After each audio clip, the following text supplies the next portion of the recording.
नागपुर के बहुचर्चित ऑडी हादसे मामले पर अब राजनीति तेज हो गई है। शिवसेना ठाकरे गुट का आरोप है कि नागपुर पुलिस एक बड़े नेता के बेटे को बचाने के लिए दबाव में काम कर रही है। वहीं इस मामले में कांग्रेस विधायक विकास ठाकरे के बयान के बाद अब महाविकास आघाडी में ही मतभेद बढ़ने लगा है।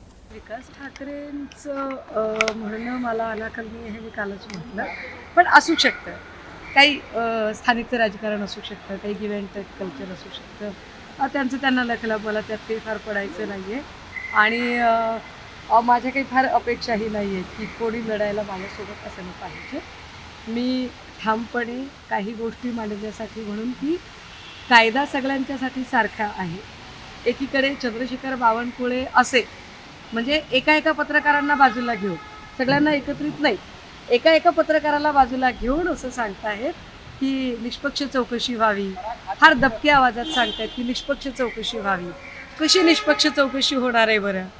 अजूनही जर संकेत बावनकुळे यांचं नाव FIR मध्ये आलंच नाही तर निष्पक्ष चौकशी कशी होईल? सगळ्यात पहिले तर माझी भूमिका हीच आहे की जो आरोपी असेल त्याला सजा व्हावी।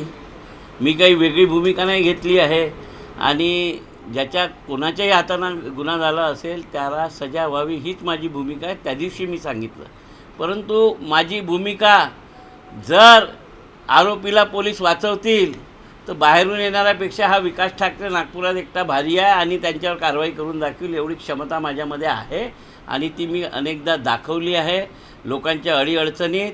आणि जर सरकारने, भाजपाच्या नेत्यांनी कोणावर अत्याचार करत असतील तर मी कधीच मागवायला आलो नाही। सगळ्यात पहिला नंबर विकास ठाकरेचा राहिला आहे, नागपूर शहरातील जनतेला माहीत आहे आणि म्हणून मला असं वाटतं की मला कोणाच्या सर्टिफिकेटची गरज नाही, मला कोणाविषयी बोलण्याची गरज नाही।